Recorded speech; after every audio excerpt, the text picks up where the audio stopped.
when everybody stops believing in government and authority can humanity truly be free? Are you sick of government lackeys who say you didn't build that? Are you tired of elitists who think you need a government permission slip for everything? Everything you do is an A to B conversation, and the government should see their way out of it. Create true free markets by adopting the BIPCOT No Government License. The BIPCOT No Gov license allows use or modification of any product, service, or software except by governments or government agents. Go to bipcot.org. That's Bravo, India, Papa, Charlie, Oscar, Tango.org.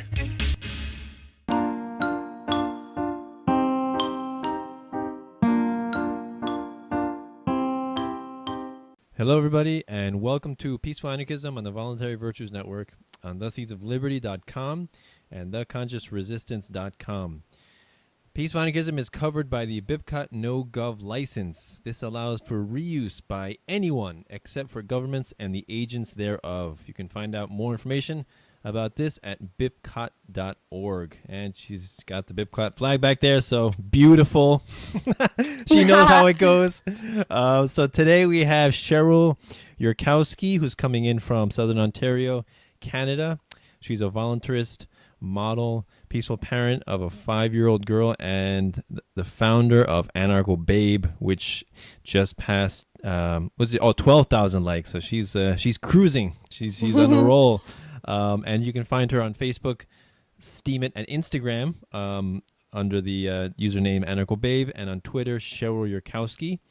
And so we're going to talk a little bit about her path to voluntarism and anarchy, how she became a voluntarist, and also a recent incident, well, not so recent, a few months ago, in her house, of what happened when an agent of the state just decided to go inside for reasons that we'll find out, and also she's been quite popular with the owners of Facebook, as she's been put on multiple Facebook bans and put in Facebook jail, and had to create multiple accounts, and she keeps respawning like a video game character. They can't keep you down. So. No. Yeah, so awesome. So Cheryl, thanks a lot for coming on the show. Yeah, thanks for having me. I really appreciate it. No problem. I saw you. Let's see, Larkin Rose interviewed you, and you said the anti-media also, right? Interviewed. Yeah. About this incident, and I think it's a very another. I guess it's not really related to CPS, right? This is just law enforcement. But yeah, it just shows the the coercion that is the relationship that we have with the state. It's not about asking permission. It's not about gentleness or kindness, but just people who believe that they are above the regular codes of morality that we're all subject to, and for some reason we got to comply, right, regardless of if they're in their right mind or not. So yeah, before we get into that, so please go into your history of how you came to all this stuff, weird ideas of voluntary interaction. Yeah.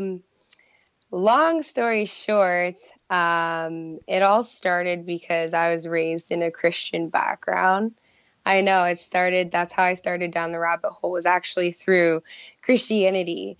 I became a parent in 2011, so I was just trying to find out how to be a decent human in this world and try to be a good person. So that's where I started with what I was raised with and what I knew. And I became really interested in the book of Revelations and the end times. So I ended up getting into like conspiracies with religion. And that's what set me down the rabbit hole. And then I started learning about ancient religions and how everything is very, very similar and everything's the same. And I stumbled across Mark Passio. And Mark Passio is also an anarchist. And through Mark Passio's channel, I found Larkin Rose. And with those two teachers, I was able to go, okay, everything I thought that was wrong with me is actually everything that is right with me. Nice. And so I found their work, and I read a lot of Larkin Rose's books, and I've listened to almost all of his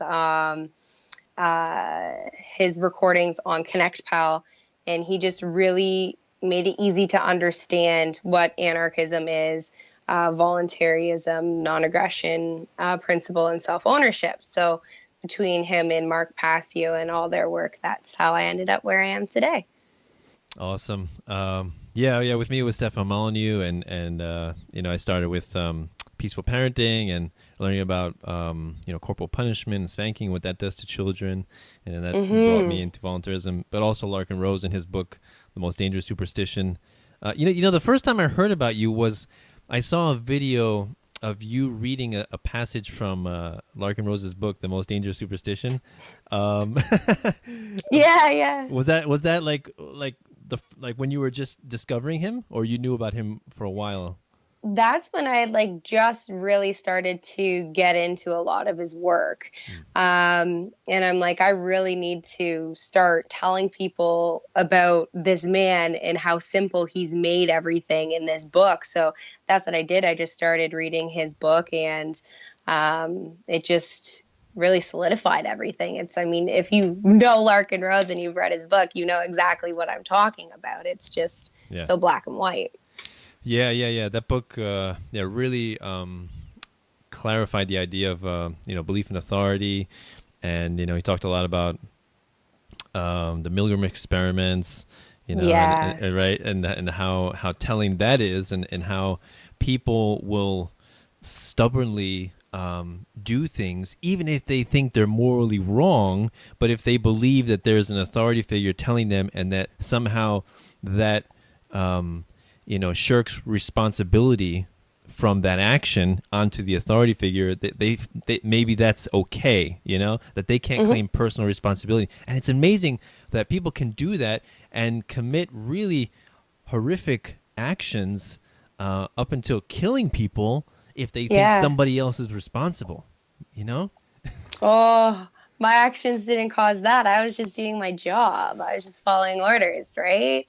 I'm not morally responsible for that. That's one of the things that Mark Passio actually teaches very good, is who's more morally culpable, the order giver, the order follower. They're both morally culpable, but the order follower ultimately is one who manifests the evil into reality. Exactly.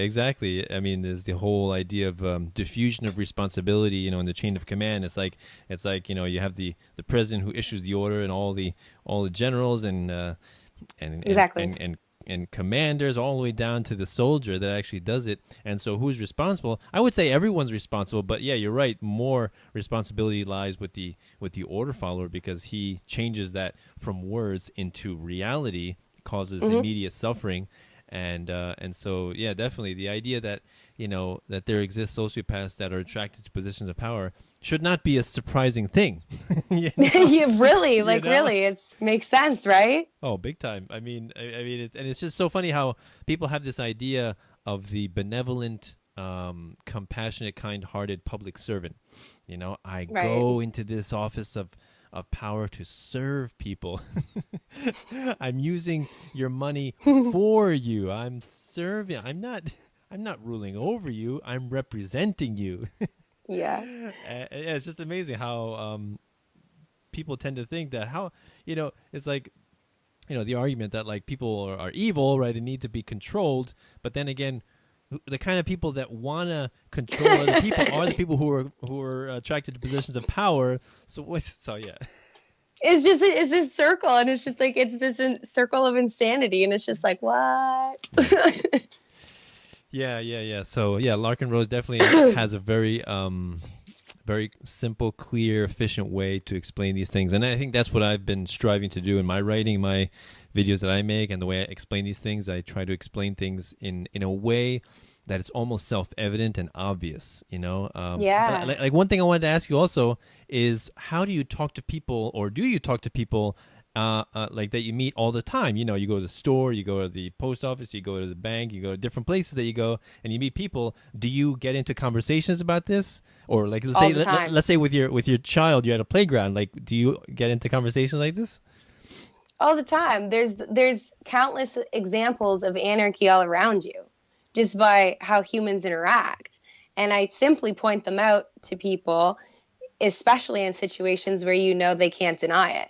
And then it makes them go, oh, I never looked at it like that. And then later on and throughout the day, that person will start thinking about like, it's that little seed that sticks in there. And I'm a very outgoing person, especially in public.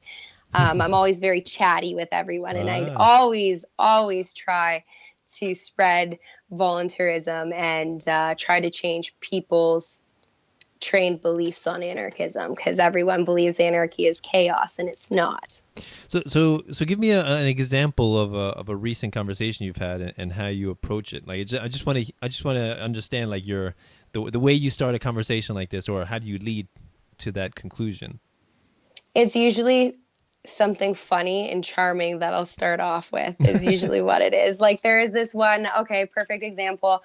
I'm in getting a screen cover put on my phone, and there's this young gentleman in there, and he's talking about he was going to go through like business economics or whatever for school. And I'm just sitting there like listening. And then he goes on, but I've been thinking about getting into trades and whatnot, because the way things are going with government and the student loans, and they keep taking money from me and yada, yada, yada, yada. And I just turned, I'm like, well, taxation is theft, right? He turns and he's like, yeah, that kind of makes sense. I'm like, yeah, it is. And I'm like, also, it'd be smart for you. And I'm like, I don't mean to be eavesdropping, but it would be smart for you to get into trades and go through the market that way, because when the government and the economy collapses, which it will inevitably, it's going to, you will always have work through the free market and free trades that you know. And what did he say? He just looked at me and he's like, that's a really good point. I'm going to keep that in mind. And of course, he's younger than me. And this was after I had my interview with my lawyer. So I'm like dressed to the nines and like my dress, my heels, my fancy nylons and everything. Right. And then I just go off on this spiel. And then there's the guy who's doing the work on the phones or whatever. He's just like listening to what I'm saying. And I can see the wheels turning in their head. They're slowly starting to think about the things that I'm saying. That's and really... Go ahead. Go ahead.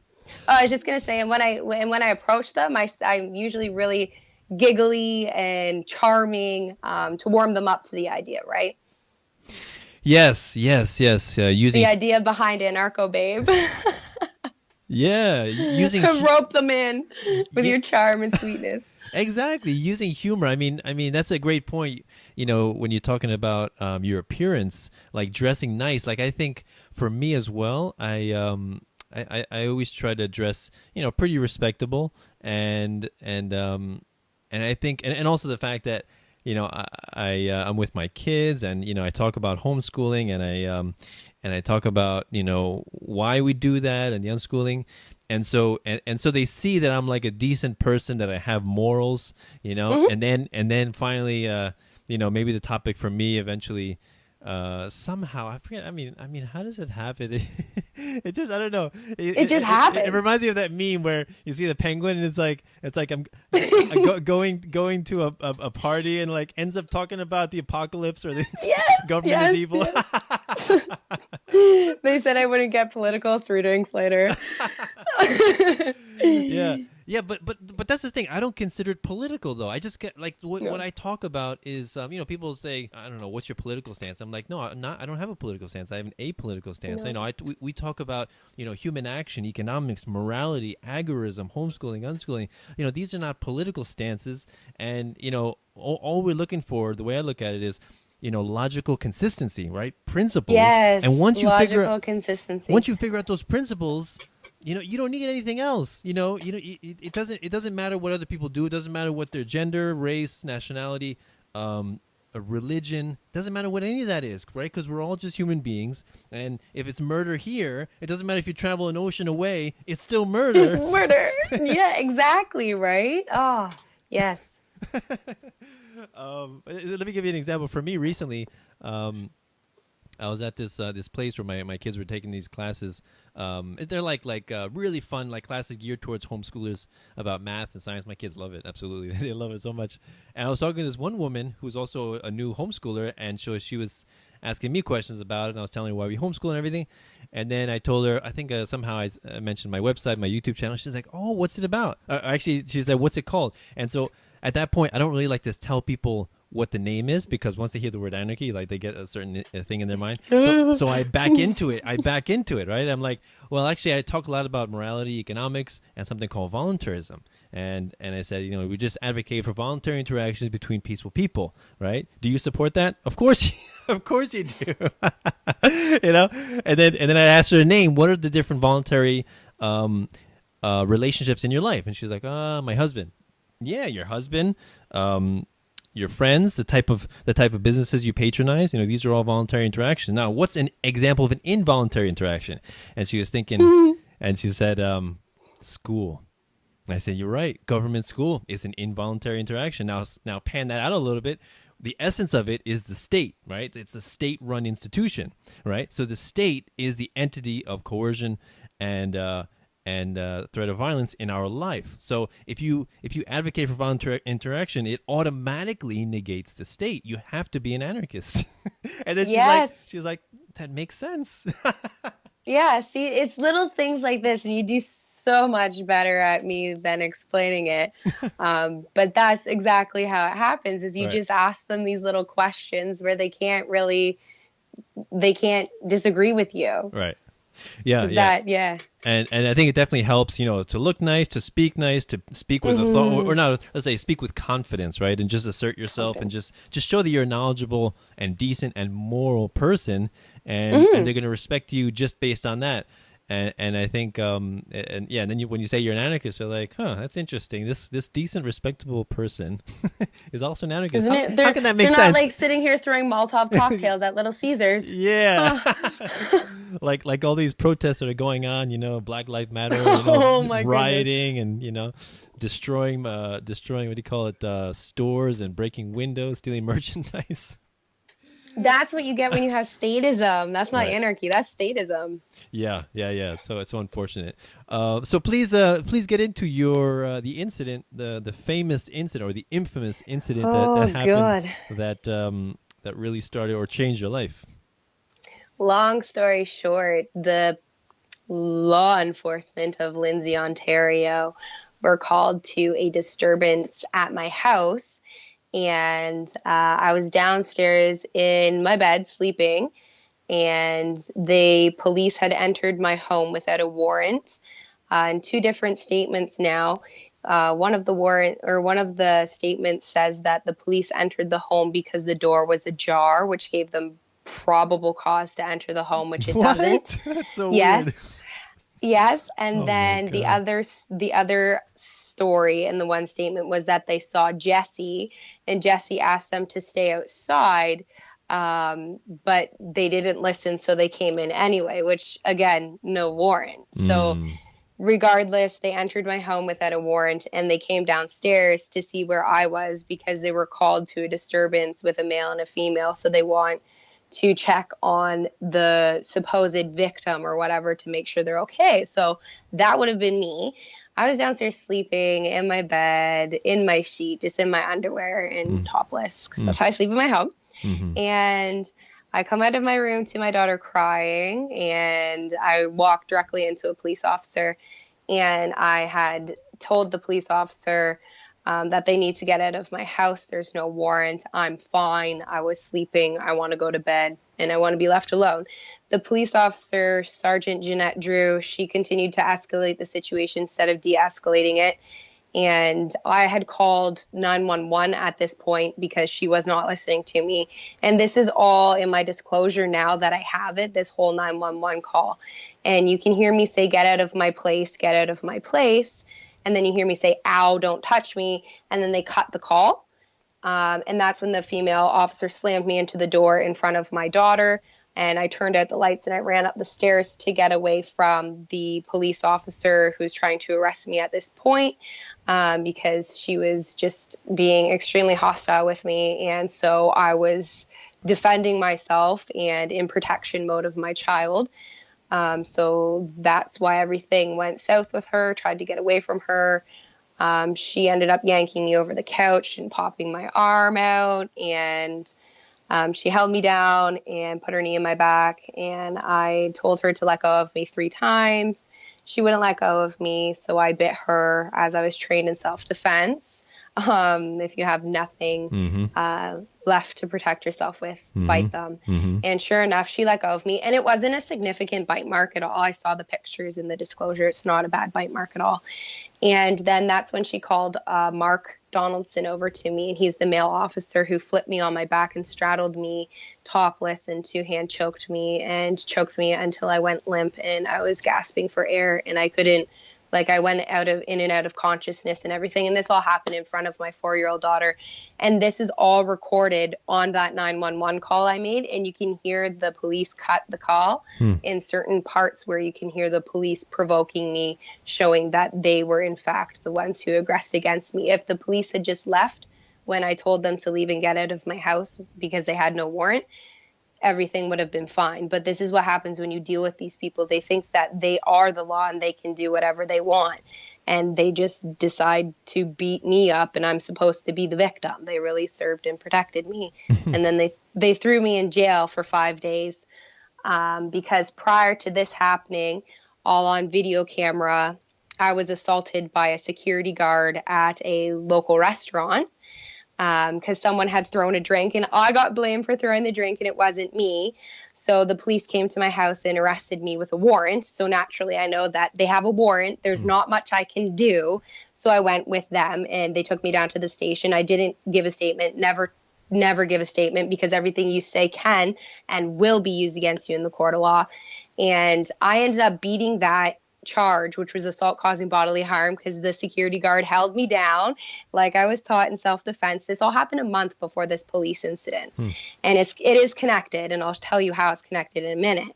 But I did the exact same thing with the security guard. I bit her to make her let me go, and that's exactly what happened. I had a concussion, and I had to spend the night in the hospital because they smashed my head off the exit door when it wasn't even me, and this is all on camera, who threw the drink. So that charge got dropped against me on Thursday, March 24th. That Thursday, I was put on conditions for no alcohol, no intoxicating substances, and keep the peace of good behavior, and I was given a promise to appear for that. That all got thrown out in court because clearly in the evidence through the videotape from the restaurant, I was in fact the victim. So I'm going to countersue them, and they knew that. Now, here's the thing. I just beat that Thursday on the 24th of March. The 26th of March, 2 days after, this is when the police came into my home and provoked me. On the dispatch calls, Jeanette Drew knew who I was. They did a synopsis of who I was and my history. And it said, on the dispatch, the one lady said, it's Cheryl Yurkowski. She's in there. She has conditions of no alcohol or intoxicating substance and keep the peace of good behavior. Then all of a sudden someone else comes on the dispatch and says, no, those charges were withdrawn on Thursday. I personally was in court when Cheryl had those charges withdrawn and she was the victim. She's innocent.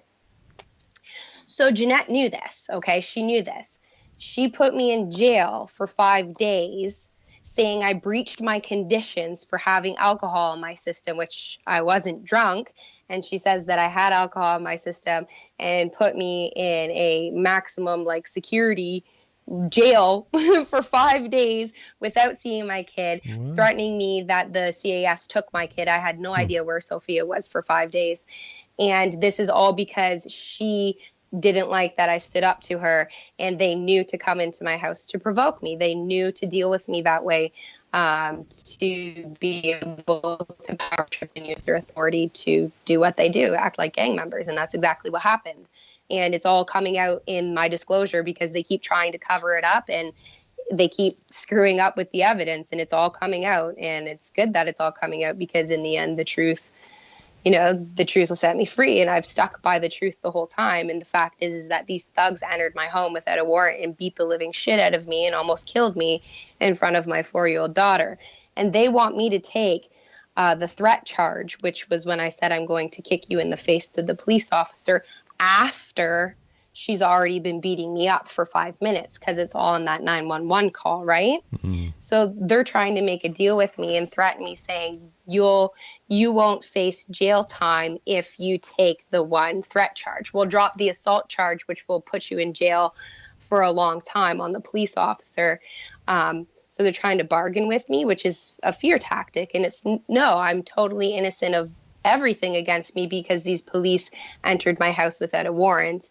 And if they had just waited outside like they were supposed to and didn't actually violate their code, this never would have happened.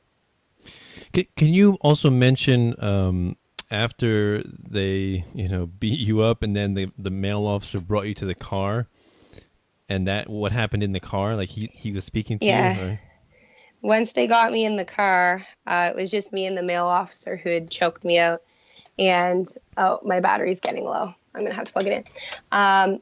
But he was the one who choked me, and he came up to me and said that he will he came into the car and he put his fist right in my face. And he said, I'll personally make sure you never see your effing kid again. How dare you make me do that? And at that point, I started crying and bawling my eyes out because this guy just strangled me. There's a shotgun in this front of this vehicle. I don't know if he's going to kill me or not. I have no idea what's going on. And they did try to do exactly just that. The police officer, Mark Ryan Donaldson, he fabricated an abusive report saying I filled it out, that Jesse was abusive to me, to try and make it so that way I couldn't get Sophia back, and same with Jesse.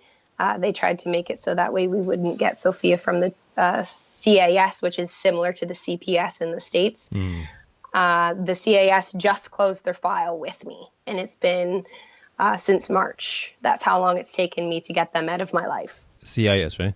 Children's Aid Society, CAS. CAS, sorry. So that's closed with the CAS then?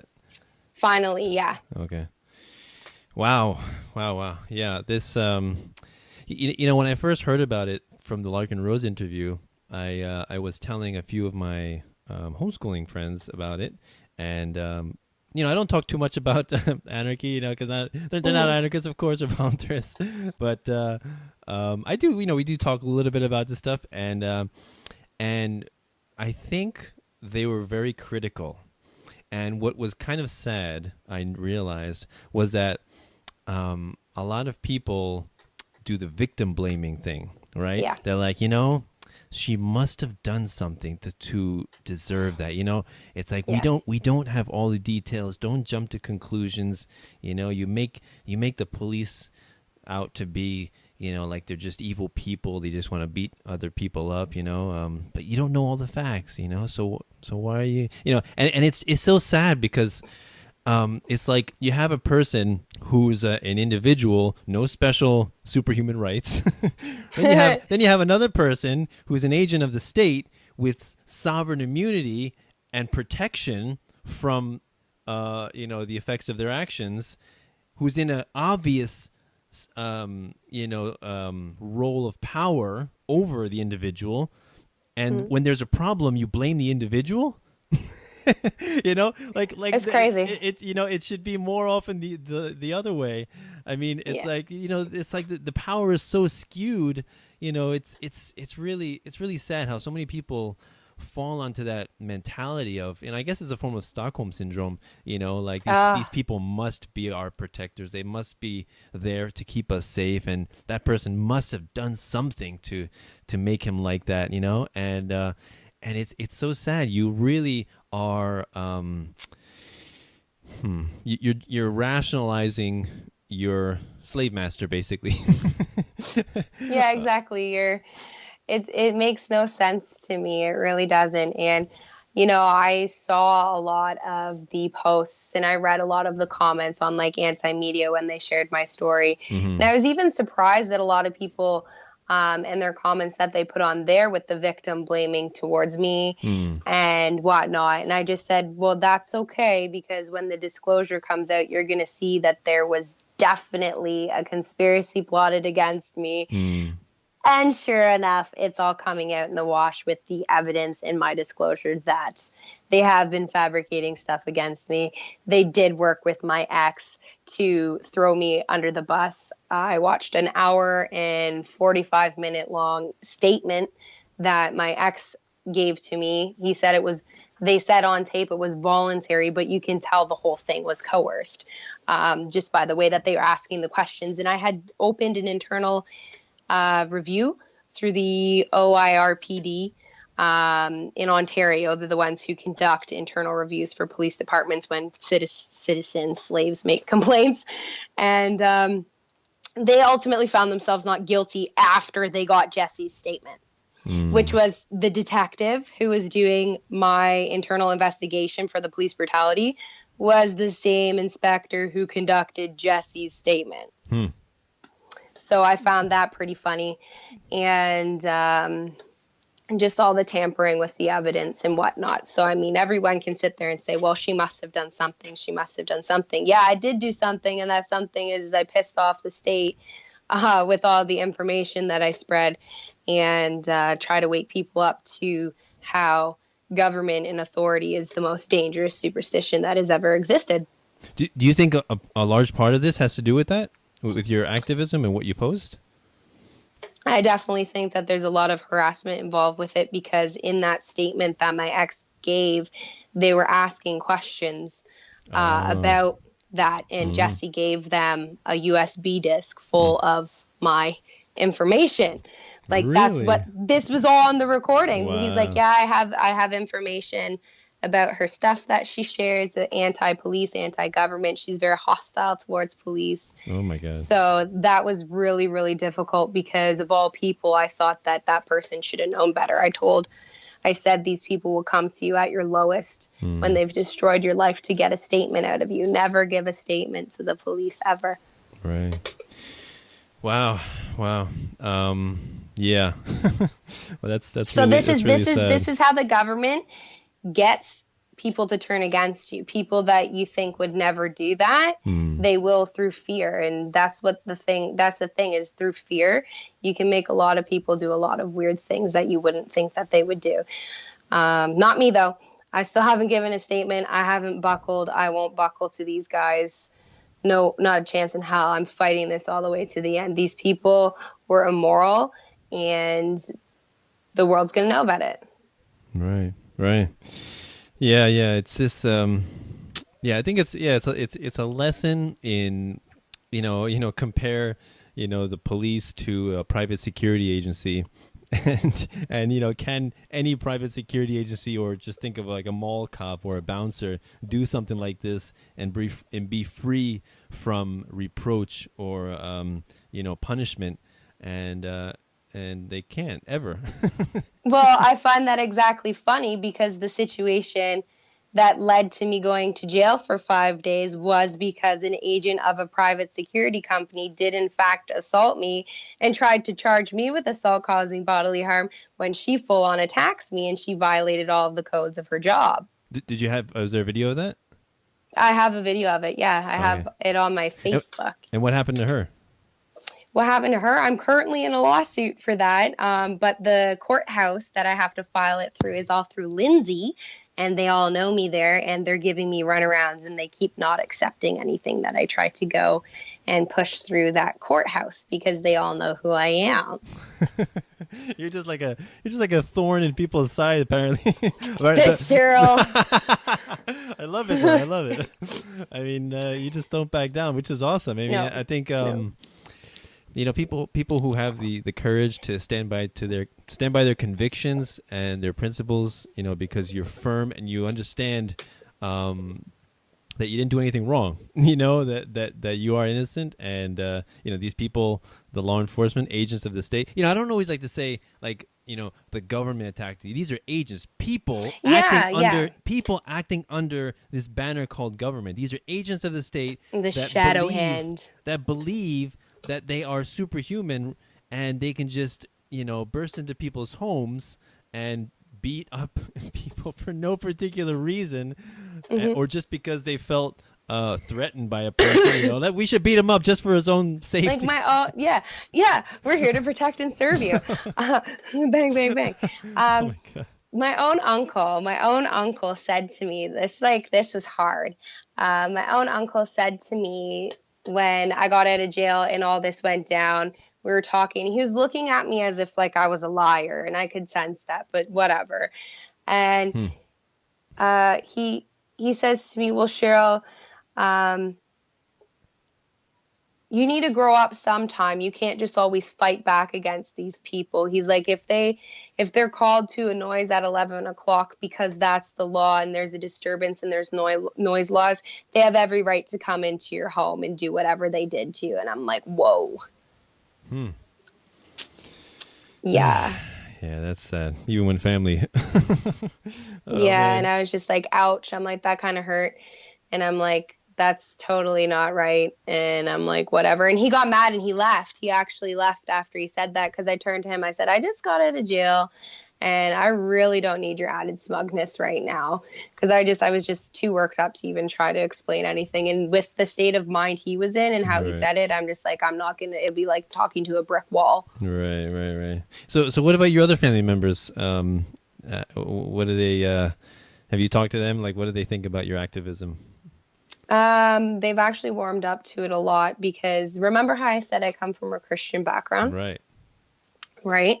I've been slowly teaching them, like, now I'm not a Christian by any means. I'm not religious by any means or at all anymore. But there is a really good argument that Larkin Rose has posted. Can you be a Christian and be an anarchist? And the answer technically is, yeah, you can, because if you look at the teachings of Christianity, it says, thou shalt have no other gods before me, and government's a god. So you can actually create a lot of contradictions that way and create a lot of good points and arguments with Christians. And that's what I've been doing with my family.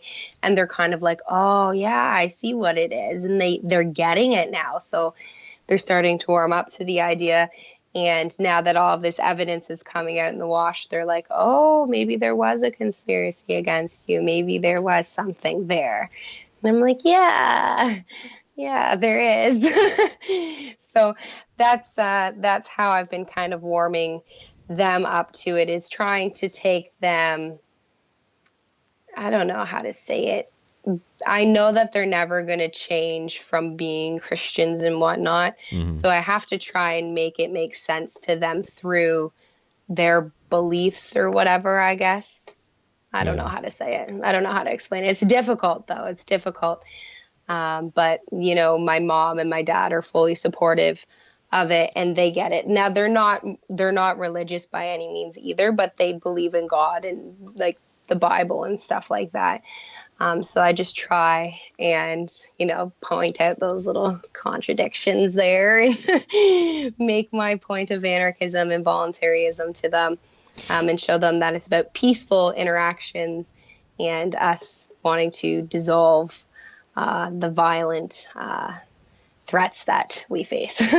Yeah. When I first started out this podcast and YouTube channel, I didn't understand the idea of being a Christian anarchist. It seemed like a contradiction to me. It's like no rulers, but God is your rulers. I didn't really get it, and then finally, I interviewed a lot of Christian anarchists for this channel: Eric July, Caleb Bader, a couple of different people, and what's the guy from Liberty Hangout?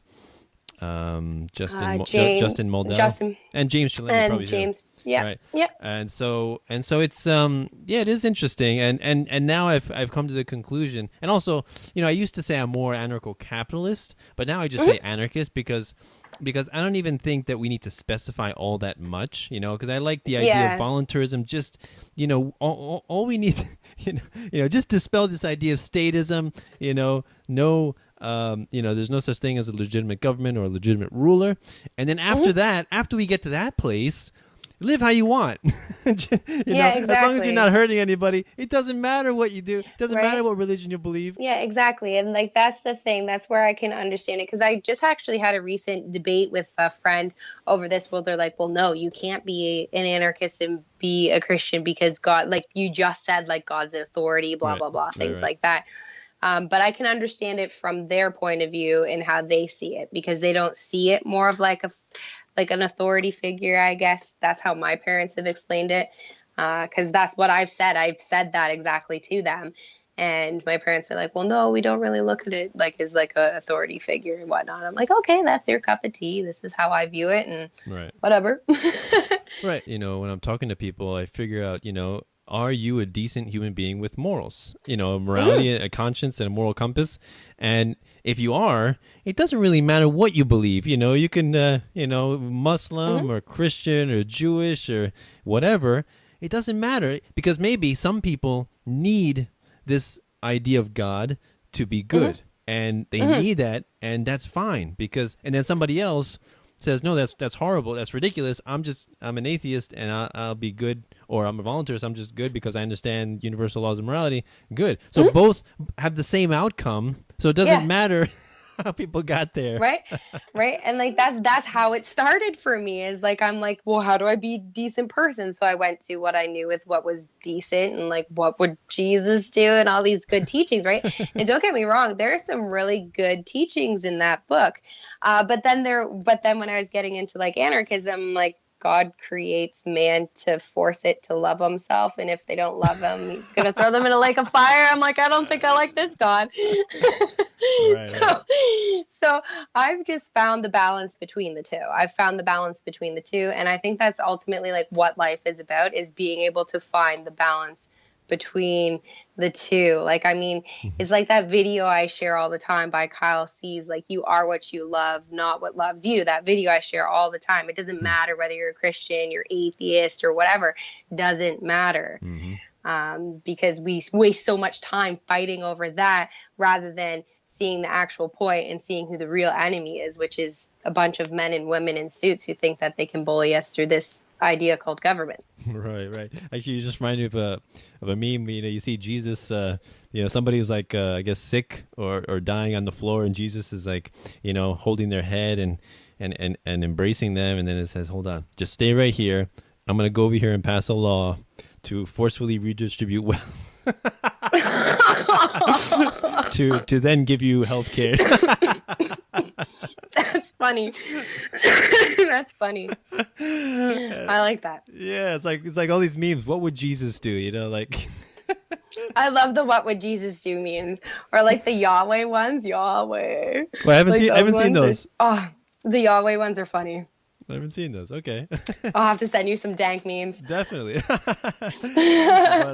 But yeah, so Christian anarchists, cool people, and it's like it's a very simple philosophy, and the more people understand it and embrace it and promote it, I think the quicker that we will see an end to wars and bailouts and redistribution and all these laws and regulations and taxes, because once people figure out, the other thing I like to say is I never say that I want to abolish the government, right? Because fundamentally, what is the government? It's just men and women with guns forcing you to pay them, right? As Mark Stevens would say.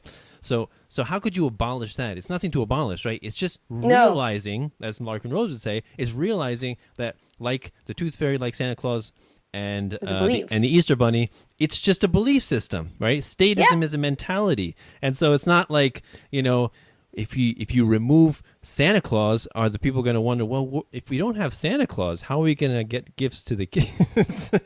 No, I don't know, guys. How? So it doesn't exist in the first place. It's just people who think they have an exemption to the laws of morality that we're all subject to. That's it. Very simple. Like, point to government and show me government. Like, you know what I mean? Like, you can't really, it's not really a thing. Like, you know what I mean? It's an idea, and the idea has to be destroyed in the minds where it was created. It's exactly like Lord of the Rings. The ring has to be destroyed where it was created. The ring is the belief, the power. That's what it represents, and you have to destroy it in your mind. And once everybody reaches that, like, oh, this is totally like illegitimate. Like, I don't have to follow this. And if everybody did that, there's not a damn thing that these people could do. You have a handful of people versus a sea full of people, and there's literally nothing they could do. Yeah. Well, they're parasites, so the parasite is always, dwarfed by the host, right? So yeah, you're right. Once we get enough numbers, it's a numbers game, and the house of cards falls apart. But yeah, so yeah, this idea of statism, it's really an illusory mentality that once you realize it, it doesn't make sense anymore. It's illogical. It can't make sense, right? Belief in authority is fundamentally flawed, right? And so just look at a kid. Look at a kid.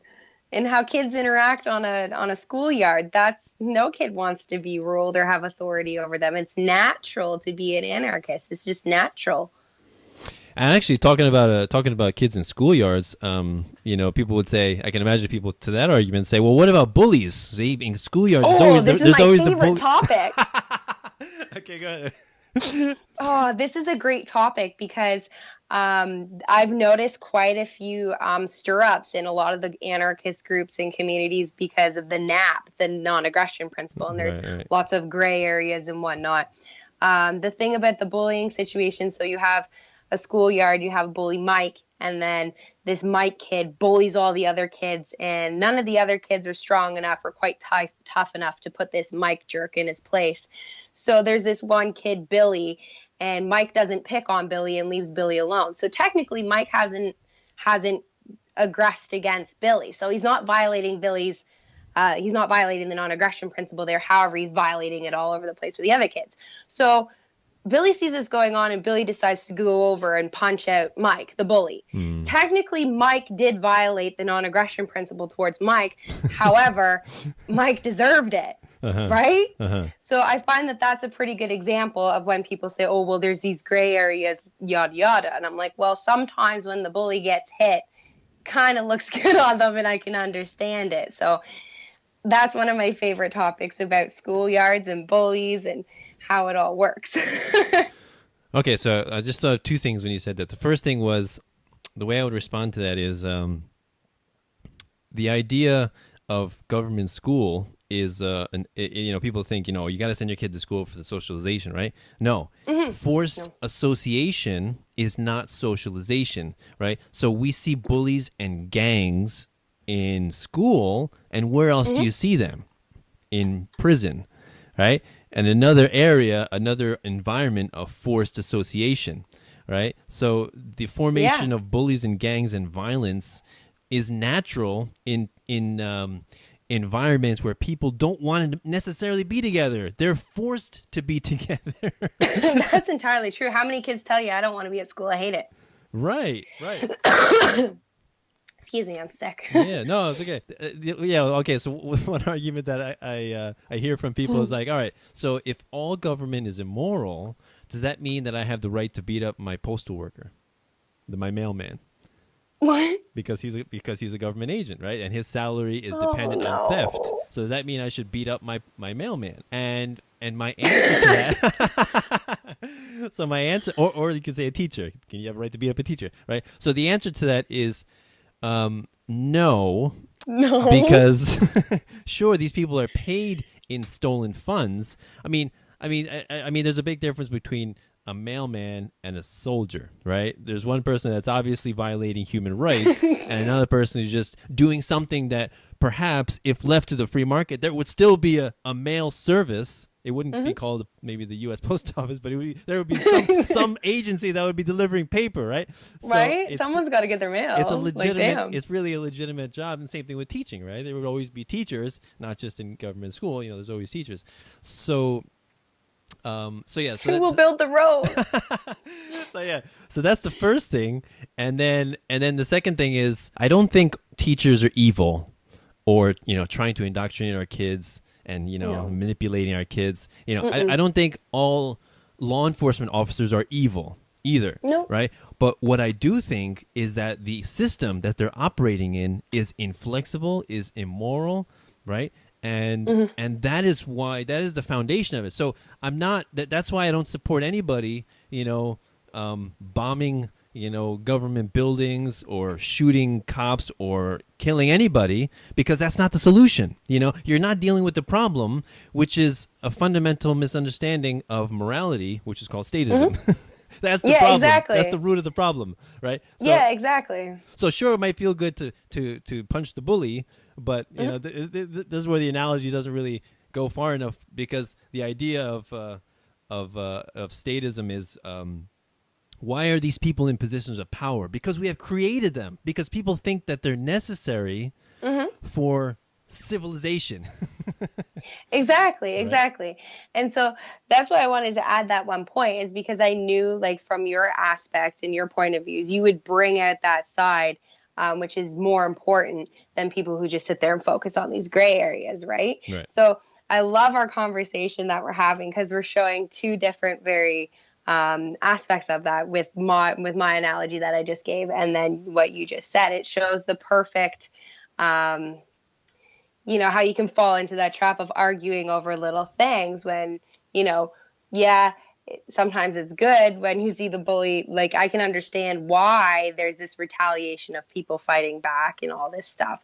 But also at the same time, that doesn't get to the solution, because the people that we need to be deprogramming are the people that are the ones that are doing those things, like the police and the people in government. You need to actually destroy the belief of government and authority in them, so they realize, oh shoot, what I'm doing is totally immoral, and they quit their jobs.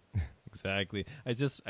When you say that, I just thought of two really funny analogies for your playground scenario. The first one is the Black Lives Matter equivalent on the playground would be a group of kids just, they see this bully terrorizing everyone, so they're like, all right, let's go to that vending machine and destroy it and steal all the soda.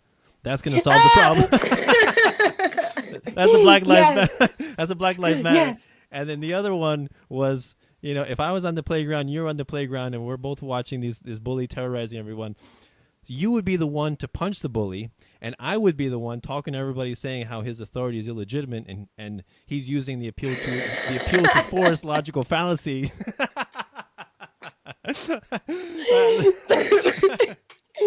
I love it. So this is why I love having conversations with other fellow voluntarists and other anarchists, because it's so great. Yeah, so you would punch him, and I would explain to the people why what you just did was not necessarily immoral. You see what I mean? It's like there's these little things there. There's these little things there where I'm trying to wrap my head around it and balance it, right? Because like I said earlier, it's all about finding this balance between everything with like common sense principles and morality. Right. Definitely. So before we go, please get into your Facebook, I don't know how you say, escapades of being banned and jailed for your most controversial memes. Yeah, so I don't know if I'm going to be on Facebook for too much longer, because the way things are going, they keep asking me to prove that I'm Cheryl Yurkowski on multiple accounts, because I keep getting banned for making memes that are targeting people in government. Like an example was the meme I made targeting Sally Jewell, which wasn't her personal contact info. It was all public information I posted, her contact information for the public, because the Bureau of Land Management, not Black Lives Matter, was going.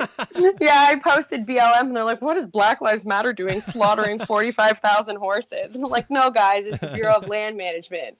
And so I shared this meme with her picture and this contact info and what they were up to about killing those 45,000 horses or whatever. And it reached 50,000 people, 700 organic reshares, and I guess it stirred up a lot of ruckus on the internet and created a lot of phone calls and emails sent to this person. So they banned me for 7 days and took down the meme. Wow. Then I put it up on a different page, and they banned it from that page too. Wow. So then they deleted that Facebook account. So I had to make another one. And so now these memes are surfacing of Mark Zuckerberg. I keep banning Cheryl Yurkowski, but she keeps responding. So they have threatened to take down Anarchobabe permanently. So No! I've been having to really, really keep it safe right there for right now, because I really don't want to lose that page. Just got it to 12K, almost 13K likes. So don't want to lose that page. And there's a couple other silly trolling memes that I've posted that have got me banned too. So. Yeah, there's one with the kid. I don't know, this kid with the plaid shirt, and right, and you I think is your profile in one of your accounts. Oh yeah. What is that? Yeah. Oh yeah, I got banned. Oh my gosh, my most recent ban. Oh, my most recent ban. So my most recent ban was I got off my ban, and I asked, so who got banned today on Fascist Book, everyone? Who's winning? That caught me a 30-day ban in the Facebook jail. Man. So then I made a meme of that one popular, like that kid with that face, that school kid, that meme, and it's asks who got banned, catches 30-day ban. You're popular with the Facebook, the higher ups in Facebook. And then my one profile picture for my Cheryl Yurkowski that is currently banned is, guess who just got out of Facebook jail? Goes right back in. Oh man. And one of your accounts has like 5,000 friends, right? The maximum? Is that? Yeah, the one that's in jail. Ah, damn it. So how many? All my reach is on that. So how many accounts do you have now? Well, they deleted 2. So I think I'm down to 3 Cheryl Yurkowskis, and I have a couple stock accounts. I have one that's my name spelled backwards, and then I have another secret one. Oh, nice. Okay, no problem. I have one secret one. One secret one. All right. Well, I think it's so important for us when we're on social media to network and connect with other people, friend each other, and, boost each other's posts and like and comment and share. And same thing with Steemit. One thing that Steemit is so awesome about is there's no blocking, there's no censoring. It's completely open source, and it's based on blockchain technology. Yes. I mean, I don't know. Have you gotten paid? Have you just started with that, or? I just created the account because for some reason on my I just really have my cell phones right now, and for some reason on my iPhone 5S it wouldn't work. Like I would generate the password and then I would put that insanely long password in, and it wouldn't take it for some reason on this phone. Then I just got my new phone a couple weeks ago, and I finally set it up through the web browser on this phone, and it worked perfectly fine with my passwords. So I'm going to get started on that soon. I've just been brushing up on my writing skills. It's been a little bit since I've done some actual, like formally written pieces and, arguments and essay style. Have you done any writing on anarchy before, or voluntarism? Just like little posts here and there on my Facebook that you would see from, little posts here and there. But it's something that I've been reading into and brushing up on my skills because I really want to get good at getting the basic messages across to people, because I have a way of getting people to listen to me because of the way I look. And I don't mean that in a shallow way. I really don't. But I do modeling, and that's my job. I understand the way I look, and we use beauty and we use sex to sell things that really aren't good ideas in the mainstream society. If you look at what most models are selling and promoting, it's just pure garbage. So I'm like, why couldn't I do that for voluntarism and for anarchy, right? Why not do that for something that really is truly good, right? So that's what I've been trying to do, is make the two coalesce, I guess is what you could say. Yeah. So I've been really working on a lot of self-growth and self-development right now, especially with what has happened, the position that I found myself in with the government destroying my life. it is very hard to go through. And there are some days where it takes me 3 hours to convince myself to even have a shower, because the situation that I'm in is just so difficult to live with. I'll never be able to go home. I still have none of my things from March. My apartment that I lived in is sold. All of my possessions are with my ex, and I don't know if I'll ever get them back. And my life has been totally stagnated because of what the government has done. So it's given me a lot of time to go within myself and really grow. And what's the word? I'm looking for a specific word and I can't find it. Because there is a word for this, but it's just the stages that I'm trying to complete of being the little caterpillar and turning into the butterfly. Metamorphosis? Yes, that's the word. Thank you. Oh yeah, actually that reminds me of another meme where you see a caterpillar change into a butterfly, and then and it says, "Your friends be like, you changed." Yeah, that's exactly it. That's exactly what I've been going through, and it's taught me a lot, actually, to really get the message across of anarchy and voluntarism through peace and love. Yeah, definitely. Awesome. Well, I don't want to keep you too long, but wonderful conversation. So before we go, please, if you can plug your contact information, how people can reach you if they want to see what you're up to and which accounts have not been banned. Yeah, definitely. Yeah, so my Facebook, I can be found on Facebook at Cheryl Yurkowski. My last name is pretty unique, so it's spelled Yurkowski. So I'll likely pop up pretty quick. And you can find me under Anarchobabe for my Facebook page, for my Instagram, and my Twitter is Cheryl Yurkowski. I'm also on a new app called Peaks, and I stream live on there for usually about an hour, 1 to 2 times a week. And I discuss random topics that come to my mind. And you can feel free to download that and add me. I'm under XWIS, XWIIS, which is an old Command and Conquer game server, if people are wondering, because I always get asked what that's from. Oh, okay. So that's my other username. Cool.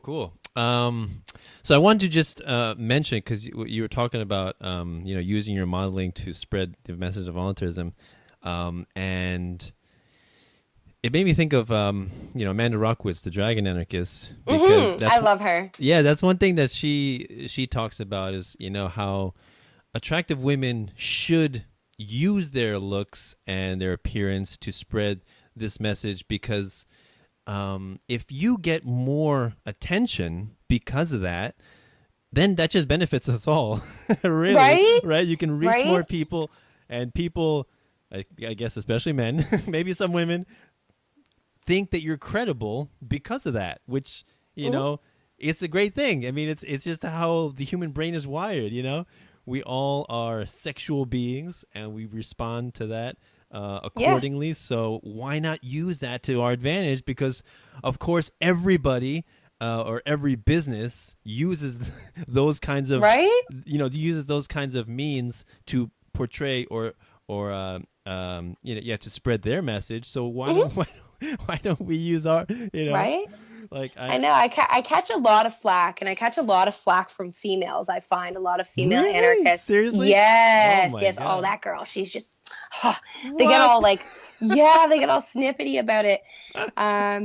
And I'm just like, whatever. Like, that's not your cup of tea. Like, I really don't care. It works for me because on my posts, so I'll post a written thing that I write. Let's just say I post something that's anti-government or whatever, or anti-police, and it's just in written words. That'll maybe reach 1,000 to 2,000 people. If I do a Snapchat selfie with that same writing on it in that filter where it puts the writing on my selfie, that will reach 10,000 people. Nice. So don't tell me it doesn't work. Nice. So when I have people coming down on me, I'm like, yeah, but I am making a huge reach. I have people asking me, what is Operation Paperclip? What is that? And that's because I took a really sexy selfie with that image on it, right? Right, Or right. with that caption on the image. Right. And the people are Googling it. So Right. it's just like when people sit there and try and come down on me for it, I'm like, well, what are you doing? How many people are you reaching? My question for those women would be: are you really a feminist, or are you really an anarchist? That sounds something Right, like like- what a feminist would say. Yeah, I don't get it. And then you get some guys on there that are just, oh, she's just an attention seeking. She's just attention seeking. And I'm like, well, that's the whole point of this post, is to get your attention, to get you to Google this information. Like, come on. I think we're all attention. Well, I don't like to say all. Okay, me. Okay, let's just say me. I have a page. Don't be a collectivist. Right, exactly. I have a Facebook page, or maybe I should say content creators. Content creators are attention seekers. We want subscribers. We want likes. We want comments and shares. That's how we expand our reach. Those little thumbs ups, like going across the screen right now. I we want your likes. When I talk to people in my everyday life, and I talk to them about my Facebook page, if I'm really comfortable with them, I would say, please, if you have the spare time, just go on my page and just like everything. You don't have to read it. I'm never going to test you. I'm never going to question you. Do you understand what the broken window fallacy? Do you know what the law of diminishing marginal utility? No, I'm never going to ask you that. Just like it, and I'll be a happy man.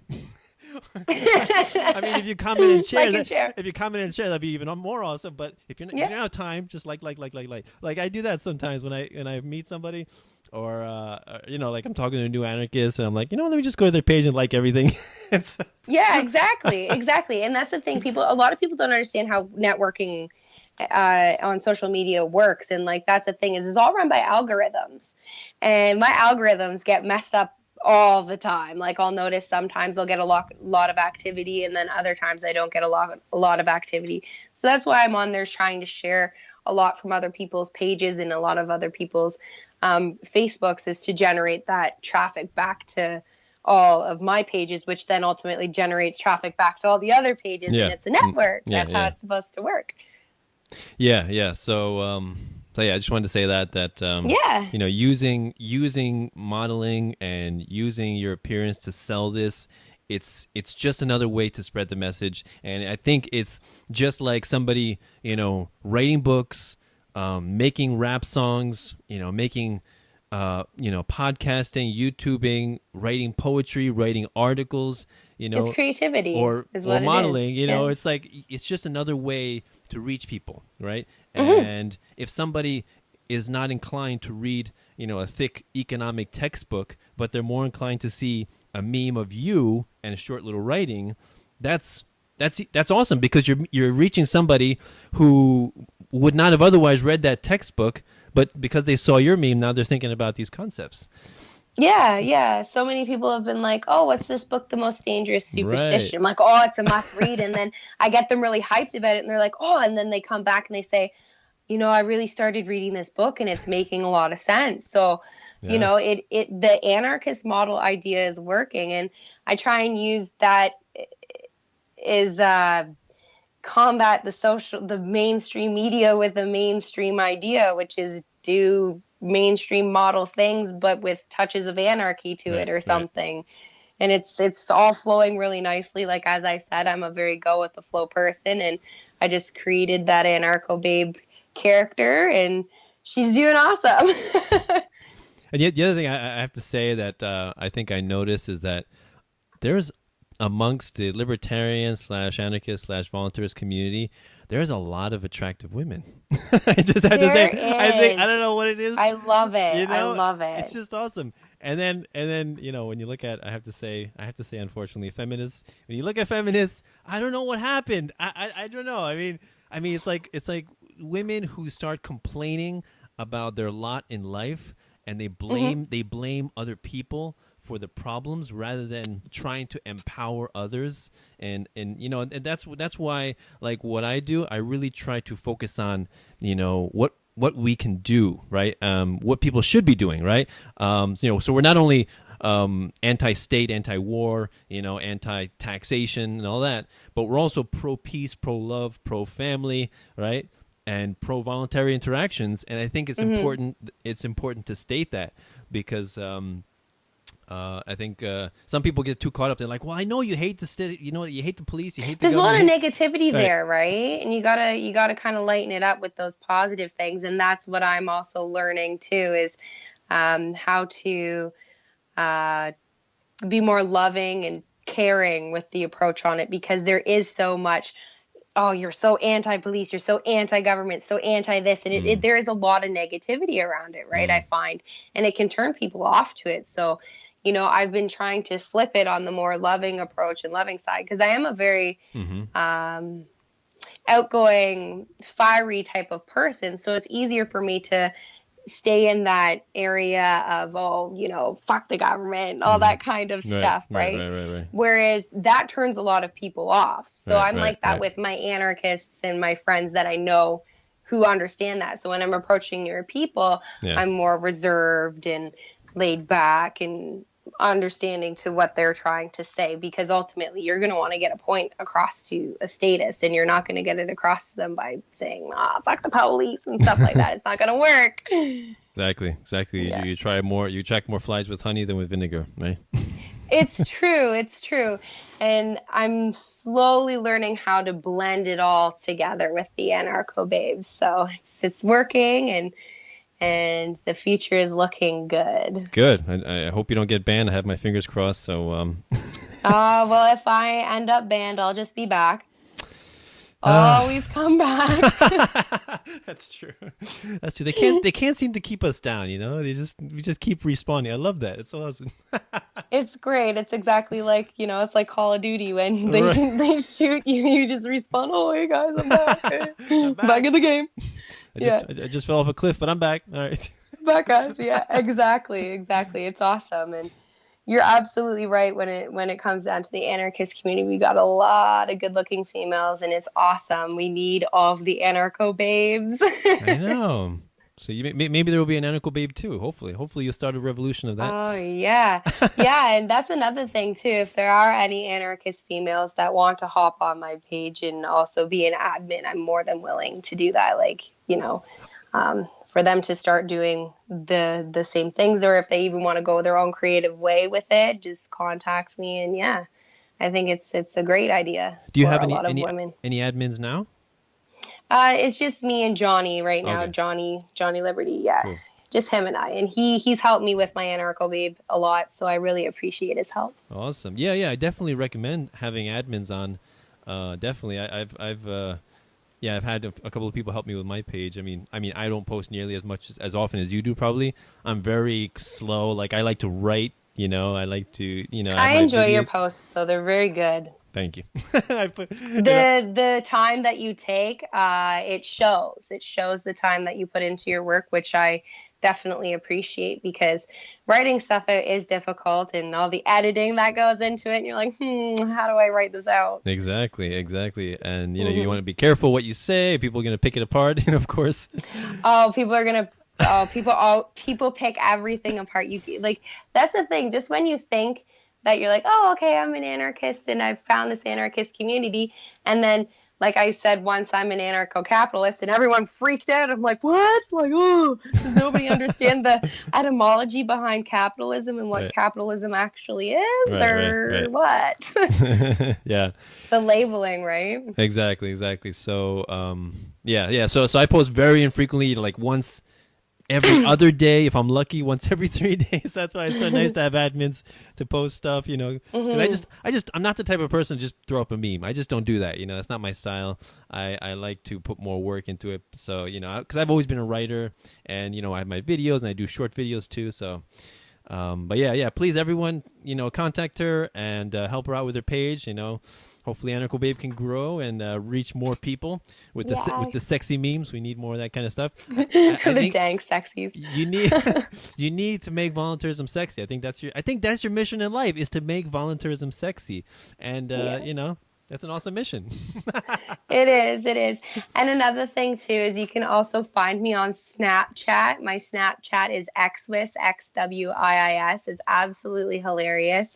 I have quite a few people that actually look forward to my snaps on there, because I do a bunch of with the filters on there. I do a bunch of different like little alter egos and teach about voluntarism through these little animal beings on Snapchat. And it can be extremely funny and also cute at the same time. So definitely feel free to check me out on Snapchat. Awesome. Yes, please do. So, so one thing I'd like to ask my guests before we go is, what is your favorite quote of all time? My favorite quote of all time. Oh my goodness. Probably I prefer dangerous freedom over peaceful slavery. Nice. Mm-hmm. Yeah, that reminds me of a meme. This guy, Jim Limber Davis, I don't know if you heard of him. He wrote these books, Liberty Defined and Morality Defined. Yeah. And yeah, so he made a meme about that. I think it's where you see a guy in like a, an old medieval knight, right? He's like, he jumps off a cliff with a sword.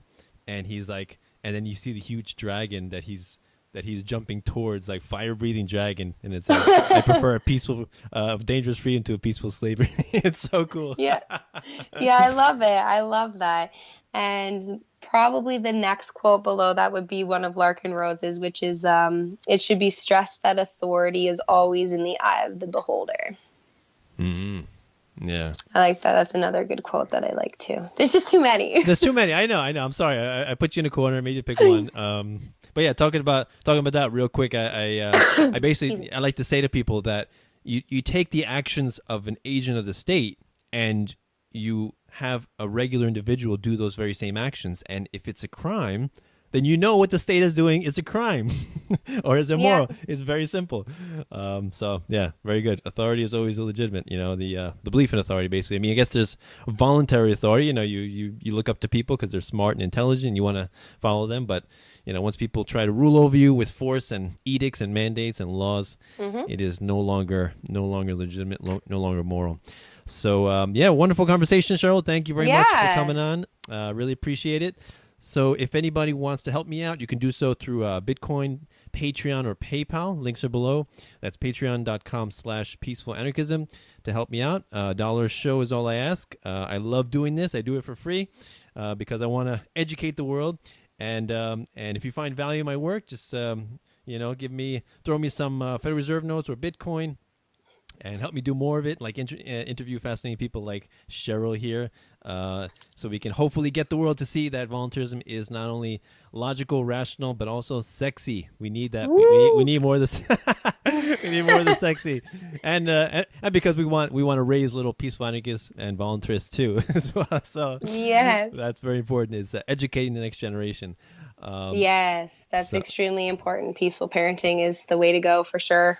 No, big time. It's one difficulty trying to convert somebody who's after decades and decades of statism in their mind, trying to change them, but then to raise somebody peacefully and not aggressively, not violently, and showing them what is morality, what is a conscience, and giving them principles to live by. Like there's nothing you can't get any better than that.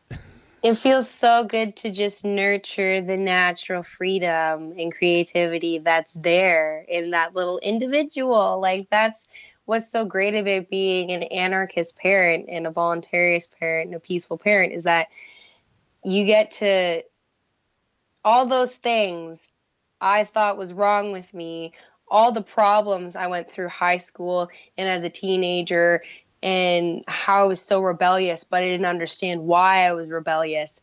I can help my daughter not go through that by teaching her the things that I didn't know. And that's when I realized changing the world really starts with parenting. Right. Oh, yeah. Big time. It really does. Yeah, people underestimate the idea, the power of peaceful parenting, because people when they ask me why I do the homeschooling or the unschooling or how should I do that, a very simple way is you raise your kids the way that you want the future to be, the way that you want the world to be of the future. That's how you raise your kids. That's how you treat your kids, because they will compose the world of tomorrow. Right? They'll be they'll be the people. And so it's very important how we raise our kids. It's like you're sending a message to the future. This is what I want the future to be like. Do you want the change you want to see? Yeah. Do you want to teach them that might makes right and that, authority is always correct? Or do you want them to teach them You know, what is morality? What is a conscience? You know, independent, free thinker, things like that. So yeah, vitally important. Parenting, one of the most underrated jobs there is. Yeah. You know, so awesome. I can talk to you for hours, Cheryl. God Me damn it. too. You know, Me it's too. It's too much fun. So we're gonna give our listeners a break, cut it off. But thanks a lot. I really appreciate it.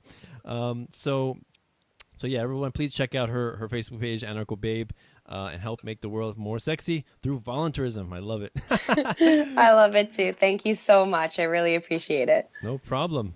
So this is Peaceful Anarchism on the Voluntary Virtues Network and theconsciousresistance.com and theseedsofliberty.com. Wishing all of you have a wonderful day. Take care. Bye. Bye.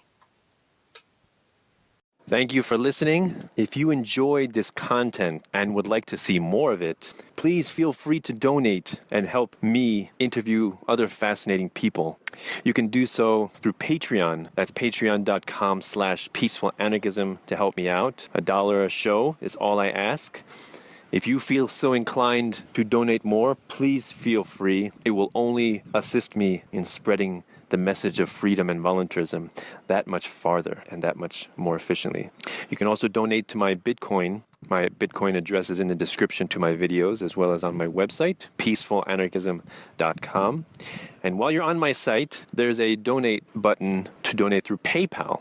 If you prefer to donate through PayPal, you can do so with that. But Patreon is a little bit easier for content creators, as you can set up a recurring donation if you so desire. Also, while you're on my website, peacefulanarchism.com, please feel free to sign up, enter your email address, sign up for my newsletter, and you'll receive updates every time I post something, a video or an interview. I do not send out any spam.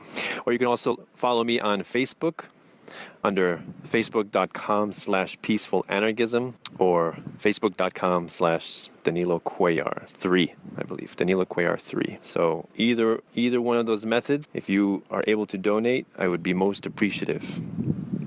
Thank you very much for listening.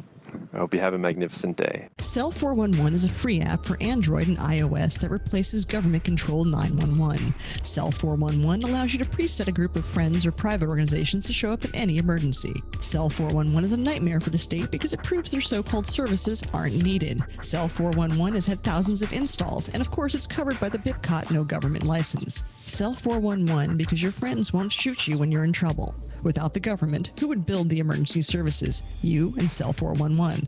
Get it today at getcell411.com. That's getcell411.com.